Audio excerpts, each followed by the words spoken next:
Hi gems, welcome back to my channel. Here on my channel, I'm all about coaching individuals on how to heal, dream, and become whatever it is that they desire. If there is something that you really desire in your life that you want or need coaching on manifesting, please feel free to email me or check out my website.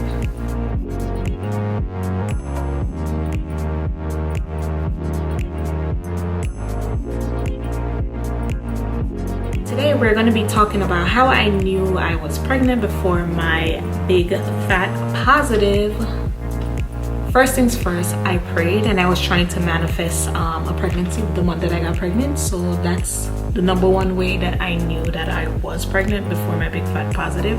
But let's get into some symptoms and different things that happened from the day of ovulation up until I got my big fat positive, okay?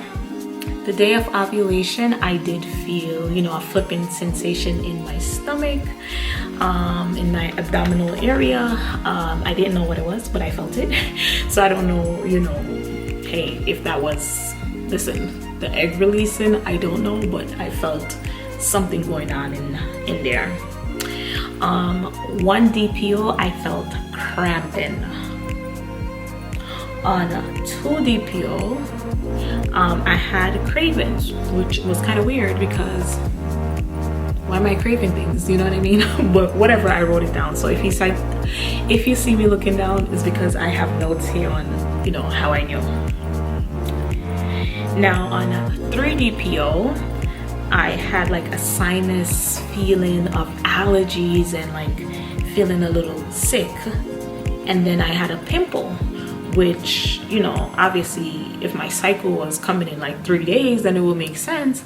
But the fact that I had this pimple 3 days after ovulation, I'm like, wait a minute, that is something to note. Let me write that down. On 4 DPO, I woke up in the middle of the night hungry. When I tell you starving, like I did not have dinner, extremely thirsty. And then like that day, I had like a strong sense of smell. Like I was smelling everything and I'm like, okay, this is weird. Why am I getting these things? But again, I wrote it down because I was like, okay, maybe this is like a symptom that nobody tells you about. I don't know. And then on 5 DPO, I'm gonna give you guys too much information right now, but on 5 DPO, I had like a white cervical mucus and I had a period like cramping and extreme thirst and a strong sense of smell continuing. So that's what's going on 5 DPO. On 6 DPO, I felt extremely gassy, okay? I started farting and burping a lot and I'm like, what the heck? That is not even like me. Like, why am I farting and burping like a pig? Like, what's going on? But I wrote that down. Funny enough, every day after that, like until probably the end of the first trimester, I was farting and burping like something was wrong with me, okay? I had mucus in my nose and I felt a little sick, like I was getting sick, and then my boobs were extremely sore, and this is 6 DPO. On 7 DPO, I was exhausted. Like when I tell you tired, extremely tired. I had shortness of breath. That was back then, okay? I was hot and I had itchy skin. I don't know why was I itching again. You guys, look, I have never been in this situation before, but everything that was weird and different that never happened before, I was writing it down because I'm like, no, when I watch these videos, like we need to tell people like those weird things that's happening, right? On 8 DPO, I had discharge. I was extremely dizzy, tired, and thirsty again.